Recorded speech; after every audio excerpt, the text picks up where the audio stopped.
Okay, a very good morning, everyone. Welcome. All right. My name is Keith Tong. I'm actually the host and the producer for the One Talk. The One Talk 3.0 is actually a talk show for all the number one in each segment of the industry, the book industry in particular. So the things that from book selling to publishing to media to employability to libraries, and now we have a new segment this year on NGOs and how NGOs enhances the education access beyond the classroom and how they have actually empowered minds around the nation and also around the world. So this is going to be a very interesting and new topic that we'll be sharing with you, and we have a panel of very distinguished speakers who will share with you the roles of NGO in our society. First of all, I'd like to introduce my friend Gordon Wong. I know him in school. Both of us don't look so fat in school. We were very skinny when we were in school days. Still skinny. But now we are like 3-4 times our size already. And we've been serving in school in all kinds of activities, right? Until later we met again in the charities that we do, Rotary Club and the farming for the poor and stuff like that. And Gordon keep on changing hands. He has so many new rules, and now is the AI founder of the Malayan AI Literacy Program founder, which is the current and most hot and most sexy topic now is on AI. All right.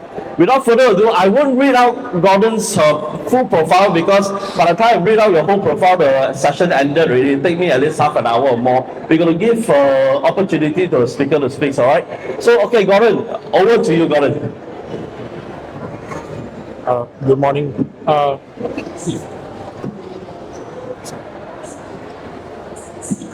Ladies and gentlemen, good morning and a warm welcome for gathering here today at the World Trade Center, Malaysia, for our panel session, Empowering Minds, How NGOs Enhance Educational Access Beyond Classroom. Allow me to introduce myself. My name is Gordon. As mentioned by Keith, I'm actually the current founder of Malaysia AI Literacy Program. Well, we are going to delve into this topic, and we acknowledge the critical role that NGOs will be playing in bridging the educational gaps, providing invaluable resources to learners of all ages and background.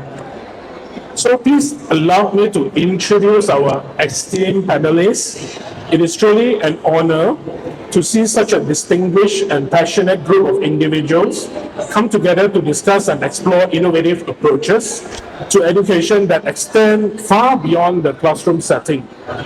Today, we have with us the District Governor, Teo Kwan Swee, Rotary Malaysia of District 3300. Let's give a round of applause to District Governor.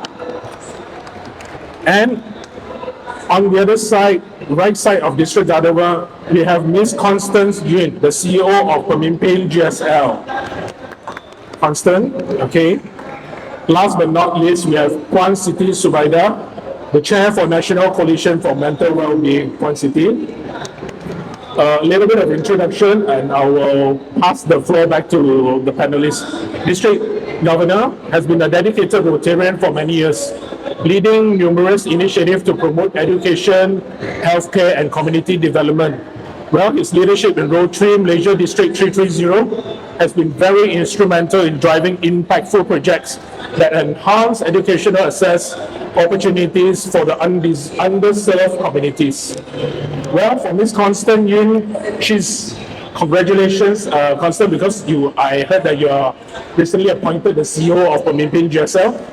Pemimpin GSL, an organization committed to improving educational leadership and outcome in school across Malaysia. Her vast experience and unwavering commitment to educational excellence, Ms. Yun has been the forefront of initiatives, empower school leaders and educators to create positive and lasting change in their institution. Puan Siti Subaida sitting next beside me. Well, everybody, you need to know her because she is the current chair for the National Coalition for Mental Wellbeing, a coalition whereby all the organizations dedicated to promoting mental health awareness and support falls under NCMW. Well, her focus on integrating mental well-being, ensuring that the students have access to mental health thrive both academically and personally. Last but not least, we are deeply grateful to have Malaysian National Book Council, cooperation with the Ministry of Education, Malaysian Book Industry Chamber for organizing such a wonderful One Talk series. Well, special shout out to a good friend of mine, Keith Tong, for sharing the same size with me, the owner of University Bookstore and also the current chair for NBIC. Now, without further ado, if you don't mind, DG Teo, I would like Puan Siti to invite Puan Siti, to share a bit about yourself. Okay, what is your role in NCMW? And before we proceed, allow me to congratulate you on your recent appointment by the Minister of Health as the Ahli Majlis Penasihat Promosi Kesihatan Mental. Congratulations, Puan Siti. So I'll pass the floor to you, Puan Siti. Assalamualaikum warahmatullahi wabarakatuh. Thank you, Gordon. My name is Siti Subaida. I'm currently the chairman of the Mental Health Coalition for Malaysia.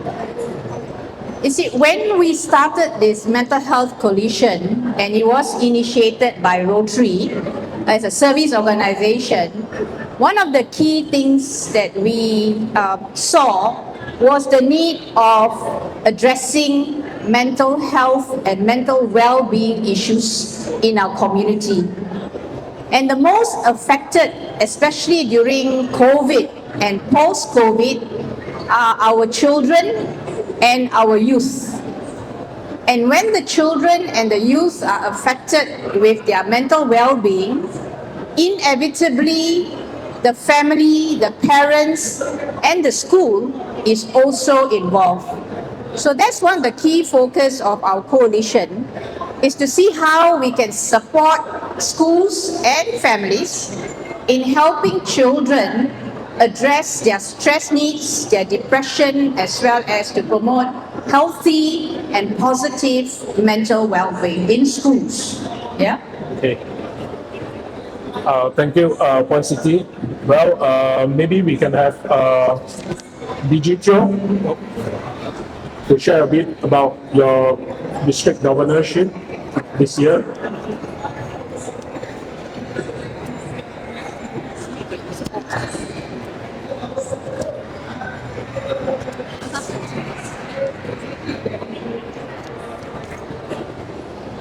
Thank you, Gordon.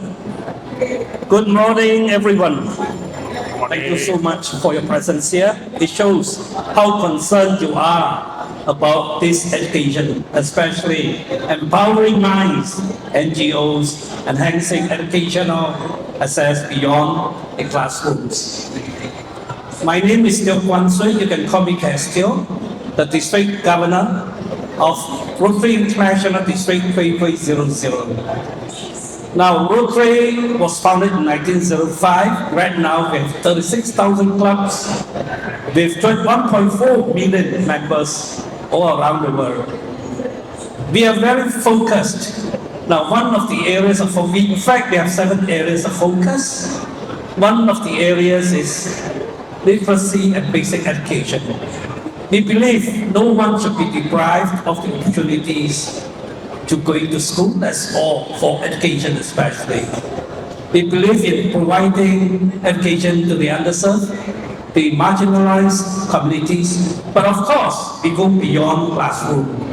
We have vocational training, we have so many other forms of learning opportunities, online training, distance training, education, and what have you. We will talk about it later. Thank you. Thank you, District Governor Teo. So now let's pass the mic to CEO Constantine from Pemimpin JSL. Hello everyone, I'm Constance from Pemimpin JSL. Thank you Gordon and Keith for having me here today. It's really wonderful to see so many people at the BOOKFAIR today. A little introduction about Pemimpin. So at Kepimpinan, we of course, as the name suggests, we work on Kepimpinan di Sekolah, so leadership in schools. We believe that excellent schools begin with excellent leaders. If we want schools to have great achievement, we want schools to be positive, we want schools to be a happy place to learn, we need to invest in the leaders in schools. We need to invest in the teachers who are leaders in the classroom. And so at Pemimpin, since 2017, we're very happy to have reached over 15,000 school leaders and teachers from over 5,000 schools. Thank you. Very good. Okay, thank you, Constance. So, okay, let's get the session start, and let's start with the first question to the panelists. Maybe I will address this to District Governor Teo. Maybe we can have the slide so that it's, yeah. So, District Governor Teo, can you elaborate more on a specific project Rotary has implemented to bridge the educational gap? So what are the key components that make a project successful in Rotary? Yeah, Gordon. Now, as I said, Rotary focuses on 7 areas. These are the 7 areas of focus. Now, one of them is basic education and literacy. Now, under this area, we have undertaken many projects. Now, just to name a few.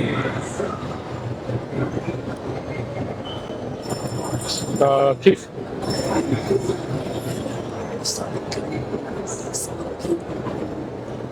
Okay, now, as I said, we provide education opportunities to the underserved community or the marginalized communities. Now, this is one project which we undertook quite some time back. This is basic education and literacy project in Kampung Retang in Pahang, an Orang Asli village. Now, this village, when we first went there, none of the children got the opportunity to go to school. And now we have provided the so-called education opportunities for these children. We went there. We started off with the tuition center. You know, Orang Asli children, if they are lagging behind, if they can't catch up, they will just drop out. So we have to provide tuition center. You can see, there's a tuition center. And we also send them, ferry them to school. Make sure they are there, they can attend the school, they're given the opportunities. As I said, we believe no one should be deprived of the educational opportunities. This is one project. In fact, after a few years, we have 27 Orang Asli youth who have completed the Form 5 education, and they are now working elsewhere. You can imagine this is an impact we have brought to the community. This is one. Now, besides the traditional classroom education, we also provided multi-sensory aids and smart board to the special needs, children with special needs. Now, we always believe everyone has the potential. With this kind of education opportunities given to them, we can explore and exploit the full potential of the so-called children of special needs. This is another very successful project. In fact, many clubs have undertaken, have actually entered, have taken on these projects.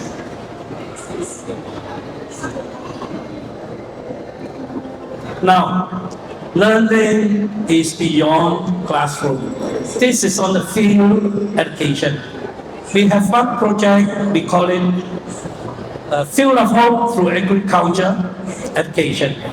This is a very successful project. We brought people in to look at regenerative and organic farming. We talk about food security, which you wouldn't learn from the traditional classrooms. Again, this is beyond the confines of traditional classrooms. Now, besides, we empower youth by providing Rotary Youth Leadership Awards program. This is where we provide leadership, we teach them, we upskill their knowledge. And in fact, all of you, all those below the age of 30, above the age of 18 can join us. Every year we have this program. And This is something where, again, as I said, you would learn from the traditional classrooms. Okay, thank you. These are a few very good examples. Thank you. Thank you, District Governor Terestio. Maybe now we can invite Constant. Constant, can you share more about what the Pemimpin GSL is doing currently? Alright. So everyone at Pemimpin, we focus on leadership, and we have a leadership program for the school leaders and also middle leaders, where we provide modules, we provide training, we provide support for them. And as you can see in the picture, some of our workshops are very, very exciting. We have like this one, sandwich making to illustrate a theory, and the teachers in the workshop are always very excited to be there because the workshops are very engaging and interactive, and these teachers are really amazing. So at the end of the program, they have a showcase, if you can see on the left, a showcase of the interventions that they do in school during the program. And at Pemimpin, we believe in the capacity of teachers. We believe that they have very deep knowledge of their schools and their students. They know their school's strengths. They know their school's weaknesses. And because of that, they are the best people to come up with customized solutions that will work very effectively in their school. So for this teacher, you can see that she's showcasing the intervention that she has done. It's a literacy intervention. And this teacher has done like a pen pal with students from other countries. And as a whole, for that program, we really see impact in terms of student achievement. For the whole program, we saw that 81% of students in the literacy initiatives improve their literacy rates. And these are the students who initially cannot read, cannot write, but now they have improved because of the teachers' very customized interventions. And if you go to the next slide, because we really believe in the power of teachers, Pemimpin also organizes the annual Malaysia Teacher Prize, where we actually give out 50,000 ringgit to the best teacher in Malaysia every year. And if I could tell the story of this amazing teacher on the right, her name is Cikgu Anutra. She's from rural Sabah, Tenung Sabah. So she's very inspiring. She's a chemistry teacher, but also very active in promoting robotics, coding in her community. And so she has created a makerspace, the Tenong Innovation Center, where rural students now have the access to all the robotics kids, have the access to technology, to AI, to coding. And after winning the 50,000 ringgit, she actually opened up 5 other innovation centers all around Sabah, so that other students in rural Sabah also has the opportunity to become makers in the makerspace. And finally, in our final slides, this year in January, we have also launched our very first professional development app in Malaysia, very first of its kind. And we are very happy to go on to use technology to actually reach out to teachers, to support our teachers in whatever they may need. Thank you. Thank you, Constant. But I have a short question for you. Oh, yes. So, Pemimpin GSL, are they focusing only on teachers or teachers and students? Teachers and school leaders. For school leaders, Yes. maybe you can define school leaders. So the school principal, the assistant principal, the senior leadership team, and also the middle leadership team. So in our first slide, there was the program for middle leaders, the head of departments, head of panels, Ketua Panitia, Bahasa Melayu, English, and so on. Yes. Okay, thank you, Constance. Thank you. Okay, now let's hear it from Puan Siti Zubaida.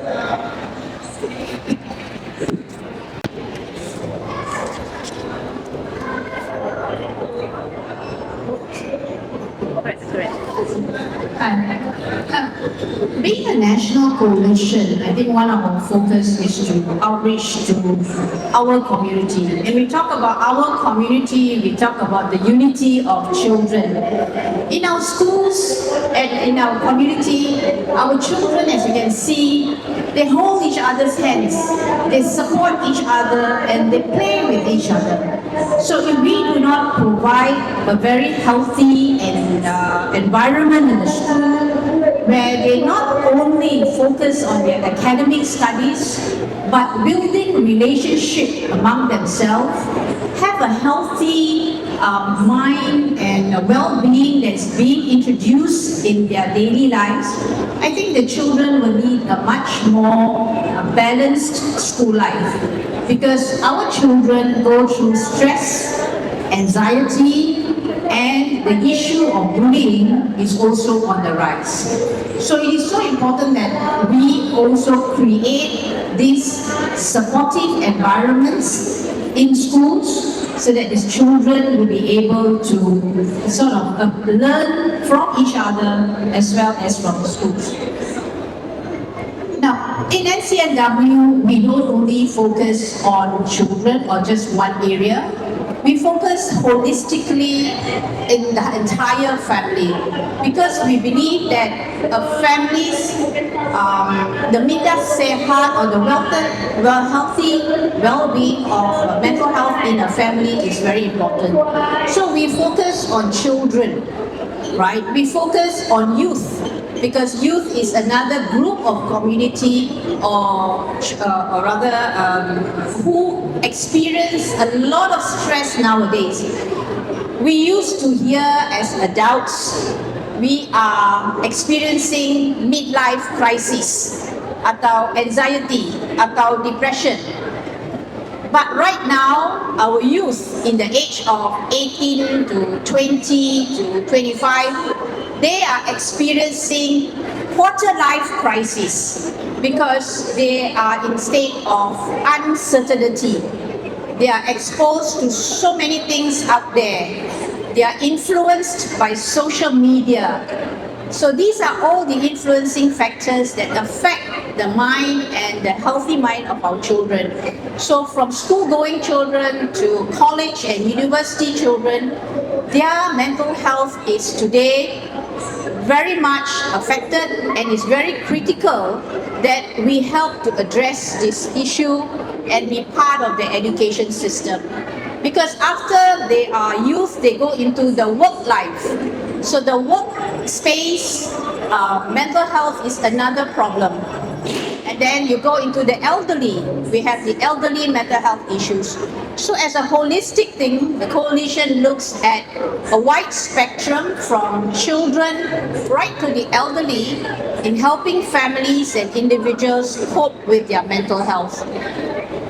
So these are some of the programs that we run in schools, where we provide talks to the students in different languages. Kita ada dalam bahasa Malaysia, kita ada dalam bahasa Tamil, in Chinese schools, so that they will understand and be aware that mental health is not a stigma. It is okay not to be okay.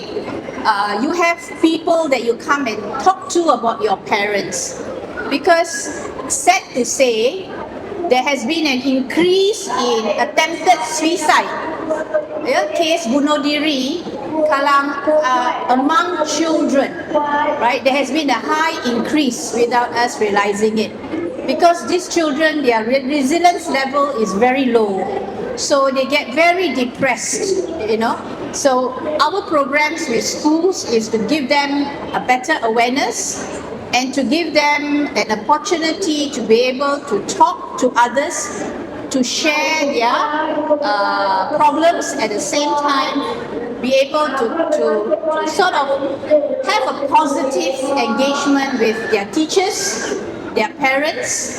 And it's so important that in school, teachers, parents, counselors, and students can engage in the topic of mental health. It should not be a taboo topic. It should be a topic of conversation. So we really hope that schools and parents do encourage the schools to engage into sessions of mental health where we can talk to students about it. Yeah. Thank you, Puan Siti. I guess it is a very important key frame that we also zoom in into the mental well-being of the students and of the people, especially right after COVID. I'm glad that we are able to have a coalition of mental well-being. So, Digitio, Rotary has been well known many years back to donate books, bags, shoes, stationeries, even food, So how have we actually progressed as an NGO, back then and now, And what are the strategies that has evolved for the last 2-3 decades? And is there any partnership? So, sorry, 3 questions altogether in one. So, DG, pass the floor to you. Thank you so much. Hello. Yeah, thank you. Very mouthful. Yeah, so many questions around one go. Now, as far as Rotary is concerned, as I said, we believe in providing educational opportunities wherever possible. Not necessarily, within the classrooms. We have provided moving or mobile library. We have also provided mini library by some clubs to some of the underserved communities. Even in schools where they don't have library, this is one way where we encourage learning and also reading interest, where you can widen your knowledge. Now, to me, education is not just going to school. Now, so long you can widen, you learn something, you widen your knowledge, learn more about the truth in life. This is where you achieve your objective. And I believe Rotary has done that. And going forward, more will be done. And of course, this is one way forward. Thank you. Oh, okay, thank you, Digitio. Constant, how about you? For Pemimpin JSL, do you work, as a silo organization, or do you have innovative strategies and partnerships that you can enhance whatever that you're doing and the current objective? What is your vision actually? So again, 2-3 questions in one, okay? Alright. So at Pemimpin, because we work very closely with teachers and schools, I think our biggest partner is the Ministry of Education and also the state education officers and the district education officers. And we've seen success in that. Whenever we work closely with the state education officers, for instance, we can really see lots of buy-in from the schools that are involved. And the school teachers and the school leaders also are very committed to the program. So for instance, if I could give an example, so 2 years and until last year, so we had this school leadership program for sekolah murid orang asli, the school leaders from this SMEs in Perak. So we work very closely with JPN Perak. And we have seen very good synergies, very good collaboration, where we share ideas, we share knowledge, we share best practices in different schools, and really like giving the power to the school leaders and the teachers. For instance, one of the schools in Perak, because they have such deep knowledge of maybe the challenges that the orang asli faces, their houses are very far from the schools, some of the parents might not be literate, so the school leaders and the teachers actually built like mini huts, books in their villages, and actually had a program that they teach parents how to read and parents how to monitor the homework of the students, and they have definitely seen the achievement of the students. So definitely very important to have very close collaboration with the schools, but also the Ministry of Education and JPN's activities. Thank you, Constant. That was a very good explanation. PDG City, can I ask you a very simple question? Why do we need a coalition instead just a single body to look into mental well-being? Is it because there are a lot of areas that we need to look into? And how NCMW is coming in to look into the schools and the school children who is being affected, whether on a smaller or larger scale in terms of mental well-being? What we have seen is that there are so many NGOs that are working towards creating awareness on mental health and mental well-being. But every one of us are somehow or other working in silos. We want to be able to do it, we want to be able to outreach, but we are all working in silos. This is a very huge problem. It concerns our society.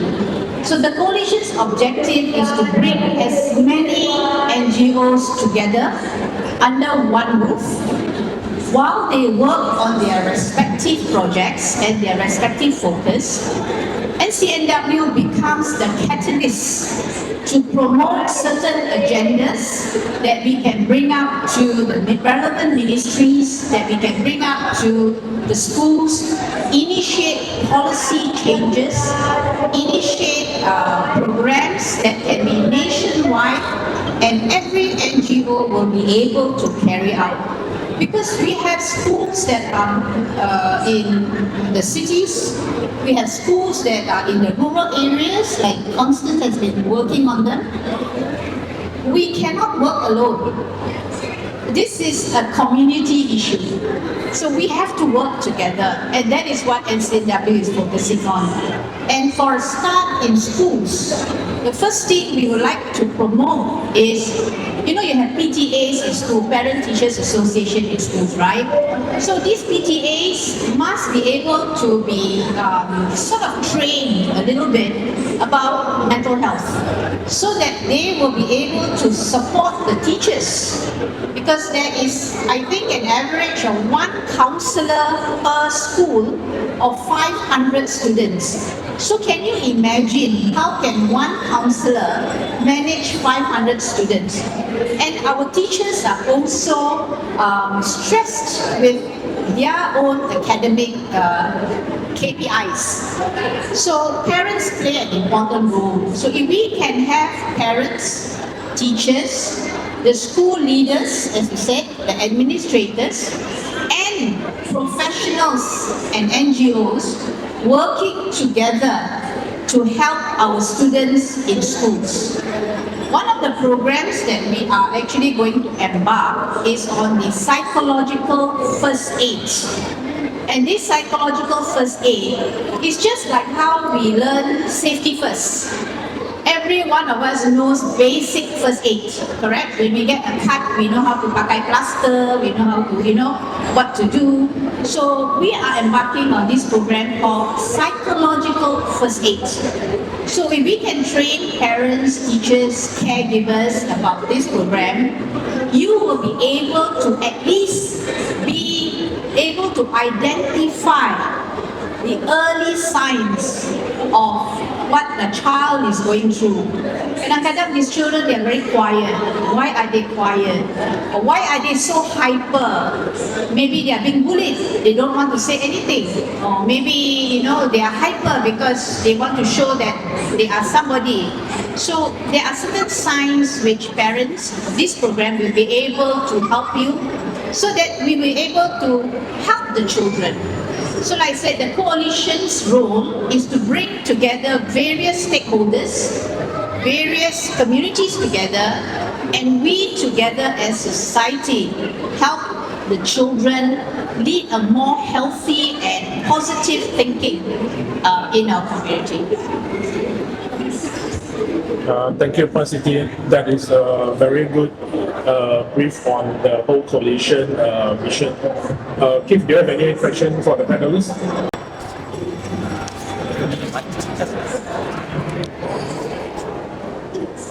Actually, I have some very practical question that I've been asked, but I don't know how to answer actually. So I'm referring to a professional panel. So the thing is that, like say we do work with some of the Johor schools, and then some schools says we have a mental health department, but we need like maybe some tools, some books. Books are what I can give them, but they may need some kind of equipment and stuff for mental health practice. As you say, sometimes 800 students, only one mental health teacher, and she says, I need this. Can they actually ask you or the Rotary Club for support to buy this kind of equipment to help the students? Is there such a location, or is there an avenue to go to actually?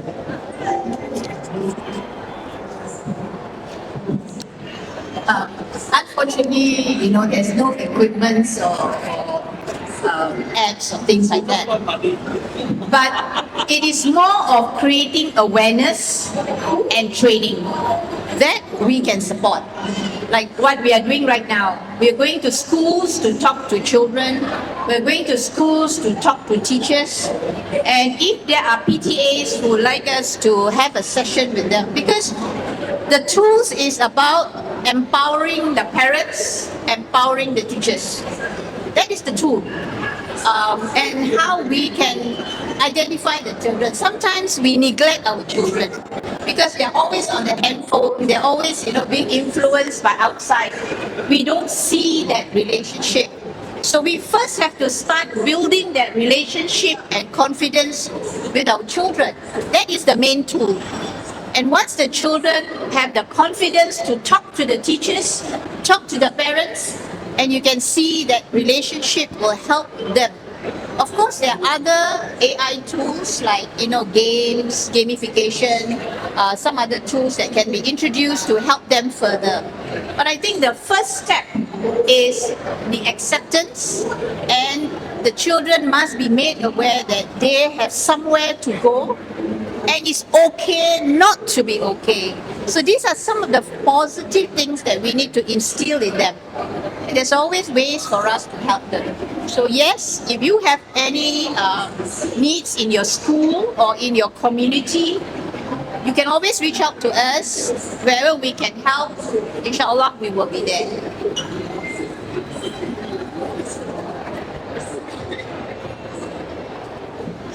Maybe to elaborate further, since you asked whether Rotary can come in to help. Yes, definitely. Whenever we do any project, the first thing that we do is needs assessment. Yeah, and just now we talked about collaboration. Now, Rotary is a service organization. This is not a profit organization. We need to raise funds.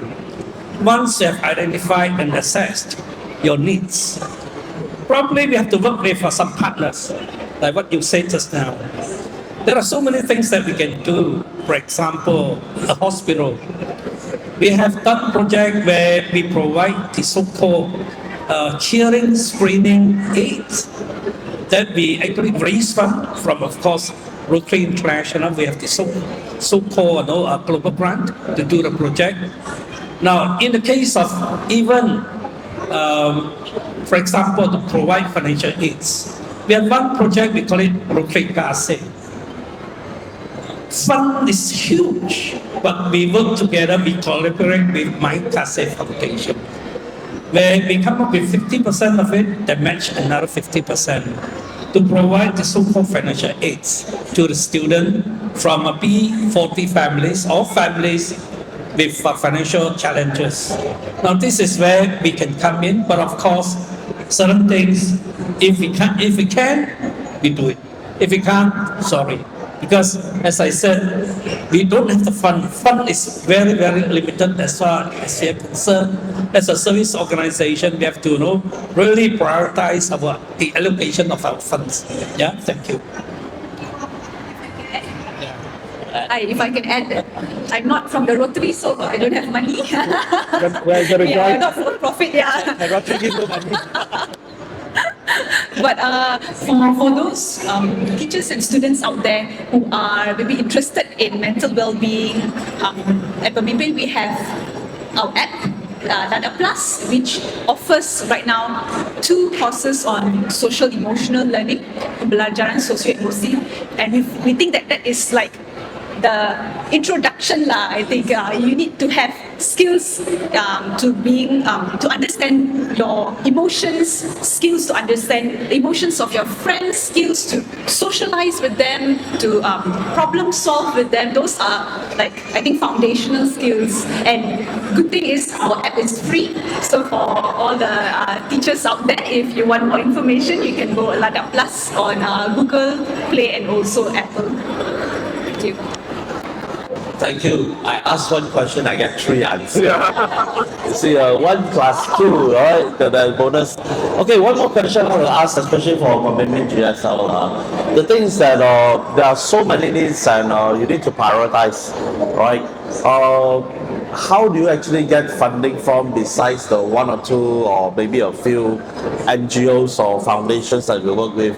And besides teacher, what are your future plans of expanding into other areas, like collaboration with companies, with other NGOs and stuff like that? Because sometimes, right, one NGO do things, it costs so much money, time and effort. Another NGO do the same thing, yet another NGO do the same thing. If we could actually gather 3 or 4 NGOs together, one cost 5 production rather than 5 cost 1 production, right? So share with us a little bit about who are you looking forward to? Maybe Rotary Club can help matchmake you or get you more funding from other friends.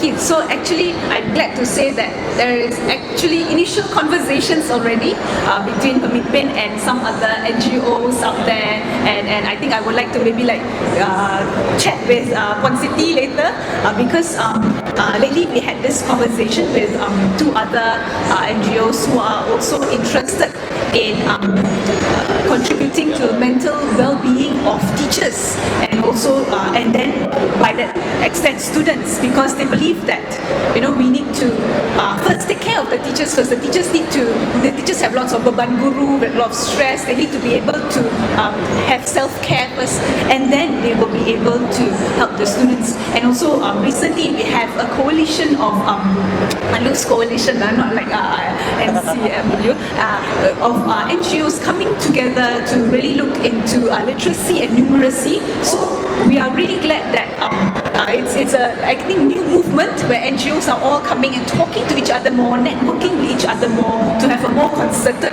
effort to reach education goals. Thank you. Thank you, Constant. Keith, you're better than me. I asked 3 questions, I get 1 answer. You ask 1 question, I get 3 answers. So no wonder you're my master. Now, Constant, I still need you to answer this very crucial question that I'm going to pose to you now. The recent SPM result is out.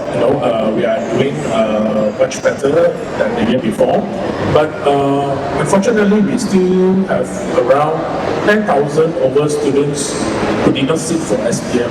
So, what do you think NGOs or organizations like us can actually do better? To at least reduce, in coming years, the rate of people not sitting in SPM, because SPM is crucial. Constant. Then we'll follow with DG and Puan Siti. Right. So thank you, Gordon. Actually, the 10,000 is a big number, but thankfully it has reduced. So actually in 2019 it was 20,000 over, and we are making progress, but lots still need to be done. And I think for students not sitting for SPM, it's a very complex problem. It's not just related to academics. They might be from very poor families, and they might need to work to sustain their families. Their parents might be busy working. Maybe they don't have time to monitor their academic performance. Some parents might also be illiterate, and we also have maybe classrooms. We can be more engaging in the classroom. So it is a very complex problem. From every different sides, you can see some issues, and really this is the time that I think NGOs must come together, because NGOs, we have different strengths from targeting different layers. So just now we hear targeting students straight, targeting teachers, targeting mental well-being. We have other NGOs out there giving out food aid, and NGOs doing like micro businesses with families. So I think this is really the time where it takes a village to raise a child. All hands on deck. Really, all the NGOs should come and talk to each other more and collaborate with each other more to solve this problem. Thank you. Now, I think first of all, we need to analyze what has gone wrong. Why so many students did not sit for the exam? Now, few things that I can really, look at it. One, of course, is they are not prepared. Secondly, I think some of the students financially they are not there. They have to work, so that's why they are not prepared. And that's why our project, Rotary Gase, in other words, our Rotary Cares, provide financial aid so that we relieve the burden, financial burden of their parents. Parents from the P40 families, so that they can concentrate and focus on the studies. Now, the other one is, I believe, we can provide free tuition if we can. Give them the tuition, identify the students who are in need of tuition, who are not doing well in the school, probably because of they don't have the time, they don't really stay focused, or probably the classroom is too crowded, attention was not given. Because of that, that's why they feel they are out of place. Just like what you say, it's very, very complex. Until we analyze the issues, the problem, we can't tackle it. No one's solution, one truth that fit all. I think this is the thing that we need to do in the first place. Analyze and identify the issues and tackle it separately and specifically and strategically. This is how I look at it.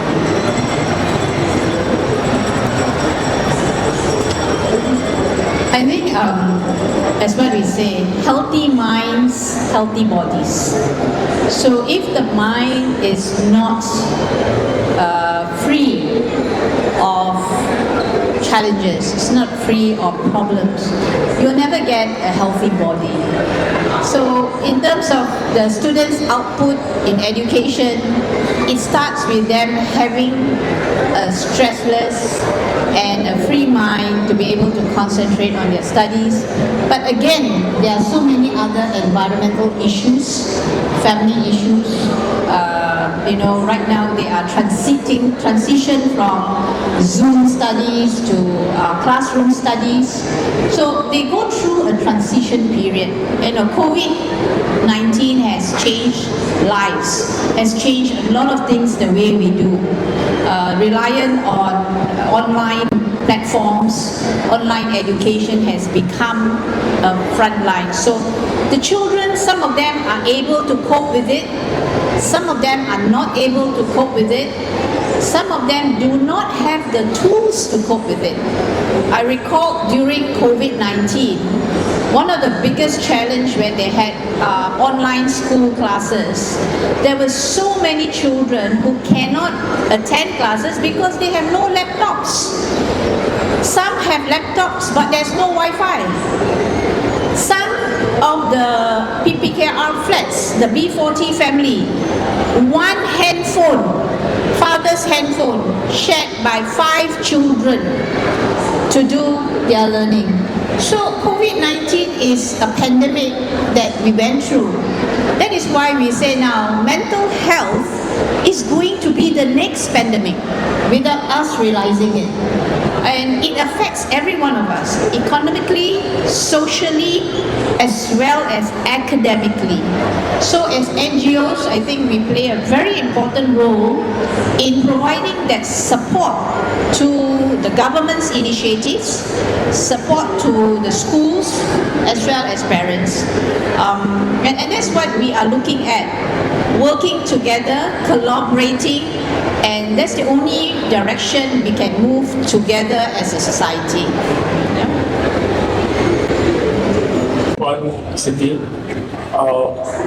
One question, a very simple one, okay? One question, no 3 questions into one, okay? This year, what is your proudest moment and the achievement that you take pride the most? What you have done in your organization as a leader, as an icon in your NGO. Maybe you can start with GTO this time.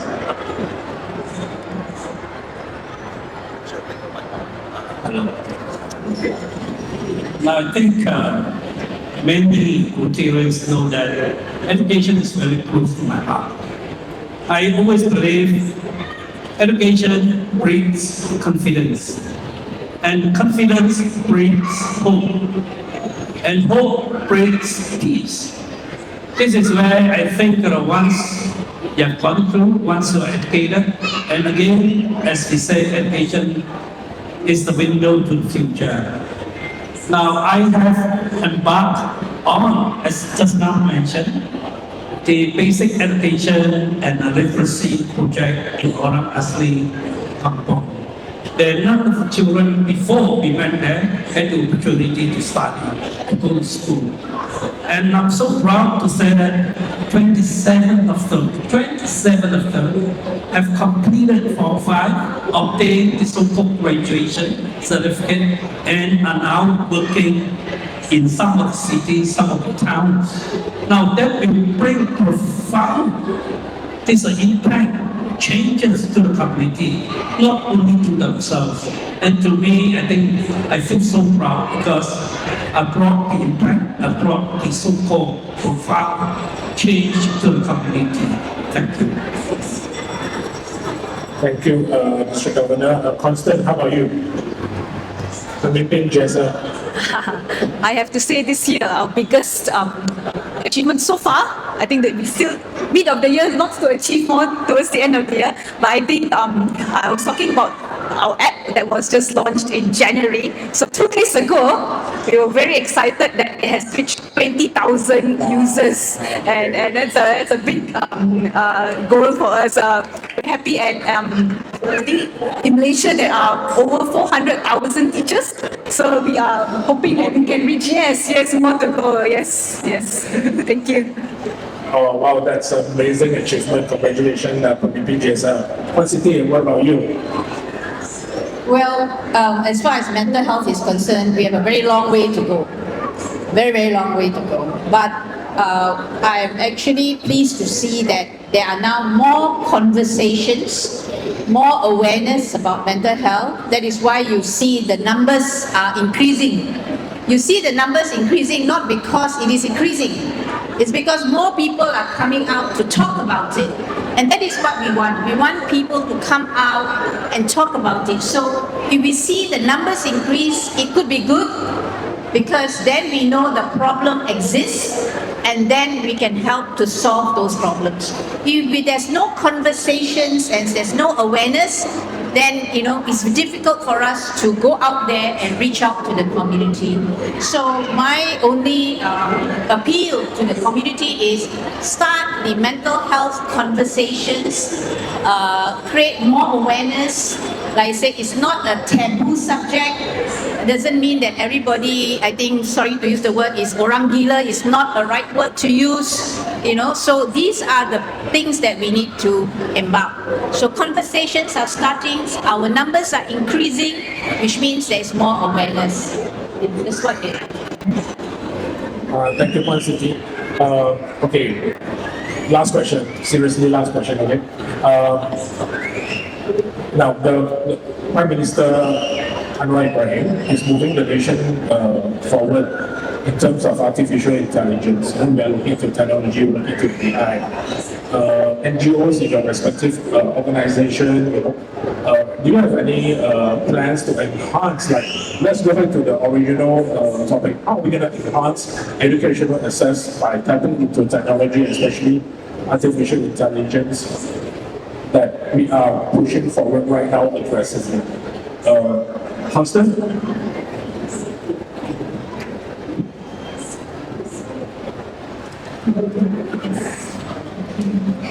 All right. I think just now we discussed about the implications of COVID-19, and even though it was very devastating, I think it's maybe a blessing in disguise, because it was during COVID that suddenly we were pushed to use a lot more technology in education, and that was when we saw that technology expands our reach. If it's an in-person initiative, in-person workshop, we can probably only work with 50, 100 people. But because there's technology, there's Zoom, there's WhatsApp and all, suddenly we could reach everyone in Malaysia. If we could, overseas also, if we want to. And now that we are several years after COVID, I think we still need to push that technology agenda. And at Pemimpin, we know that it can be quite expensive to do like in-person workshops because you have to rent hotel rent venue and all those things. And the way forward is really technology, and that is why for us, like I mentioned just now, we have our app Ladap Plus. It has really reduced the cost per teacher for continuous professional development, and actually I think technology is the way to really scale up, because if we don't take technology, it's like having 10 children but only feeding 2 people. What about the other 8 people that you're not feeding or you're not providing support for? But with technology, we can really reach all these 10 people who need support from us. And for Pemimpin's case, all the 10 teachers who need support, be they in Pedalaman, Sarawak, be they in KL itself, be they all the way in Perlis. Technology is really the way forward. Yeah, Digitio, she's so excited talking about technology. You can see her excitement. Technology evolves every day, and in fact, it's a revolutionary age where everything changes because of technology. We talk about COVID that week, because of COVID, that's the first time we have Zoom meeting, we have online learning. In fact, we have done away during COVID with a physical meeting in person. The whole year through, during my district governorship 3 years ago, this is the second time. No physical meeting, but in meeting. But now you talk about AI. Of course, AI is something very, very new. You can learn a lot, but also really whether we are prepared, whether we are ready to really push for AI. But definitely, technology is something where we have to rely on. Like for example, talk about multi-sensory, talk about smartphone. Immediately you can get all the information. You don't even have to refer to the textbook. I've attended some classrooms, some schools where they have the smartphone. When you talk about giraffe, literally just put the giraffe. You see how giraffe lives, how giraffe runs, and things. Immediately you gain so much. It's something where you can't just aim from textbook. And of course, AI is something where at the end of the day, even you put a picture there, you really can don't tell you what it is. You can learn something about the feature, the characteristic of a plant, of an animal, and what have you. AI is something where I think this is the in thing, but we have to be very careful. But one thing I agree with you, technology is one thing that will be the way going forward. Thank you. Well, Constance, I love technology, and I'm sure with AI and technology we will go boundaries. But my take is on empathy and being a caring society. I think when you talk about empowering minds, when we empower minds with new technology, it's for us to progress. It's for us to compete in the outside world.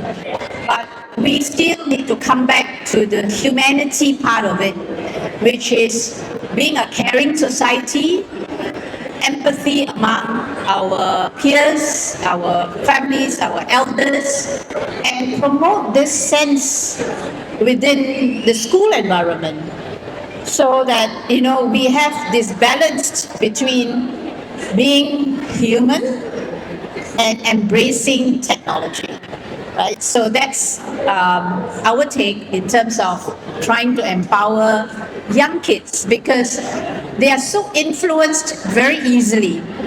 So we might as well influence them with positive thinking and positive minds.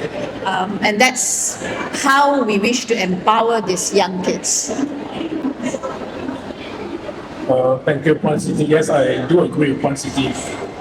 As we are moving towards technology advancement, we cannot just look into technology itself. We need to look into the empathy as a leader.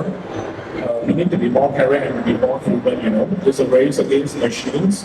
And yes, Mr. Governor too, yes, Rotary is very ready in terms of AI because the convention in Singapore, we have a lot of sessions talking about Rotary moving towards AI. I think Rotary Malaysia is very well equipped. It's just now we're talking about the reach out. So reach out, maybe we can work with Pemimpin JSL. We are targeting 400,000. We can catch up the journey, And let's see if we can collaborate and enhance the educational access and the learning process. Keith, why don't you wrap it up? And we are just on time. Okay, actually, well, I'm very blessed and very thankful for the panel for sharing this topic, which is very urgent. And it's really good to have people like you guys serving the community together. Actually, I wanted to ask a question, but we don't really have time. But the main thing, maybe got it just 30 seconds. All of you do all this social work, NGO, all free, no money actually. What keep you guys going? When you serve in one organization, they ask you to serve another 2 or 3 more free organizations. Give time, give effort, give your own money. What keep you doing? I guess Digital, Constant, and One City can share more because they have been in service more than I do. The number of years. I can't compare with 3 of them. Maybe One City, you have 5 seconds again. I only use one word: passion. When you have a passion to serve and the community benefits, why not? So that's my thing. So- It's passion. Good. One word. One word, care. We care. We care. Everybody give one word, and I also have to give one word. I think for me, maybe it's love. Yeah. I was a teacher before, and the feeling of looking at a student who cannot read suddenly can just speak a whole sentence or whole paragraph. Oh my gosh, it's just amazing. And yes, that's it. Yeah, it's full satisfaction, right? Okay, with that, a round of applause to the panel. Thank you very much. Thank you, panel, for coming in today.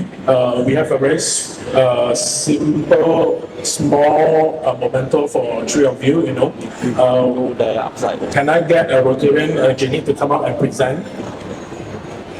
We support the book fair, Keith, okay? We got it from the book fair.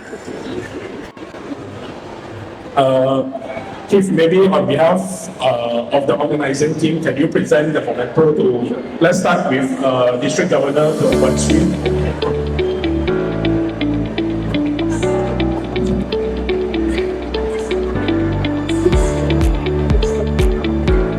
Thank you, District Governor. Okay, then we have CEO Pemimpin JSL, Constant Yuen.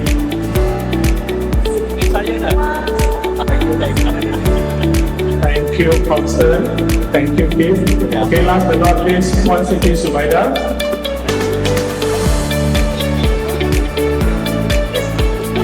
Thank you, One City, and thank you, Keith. Keith, let's take a group photo. Yeah.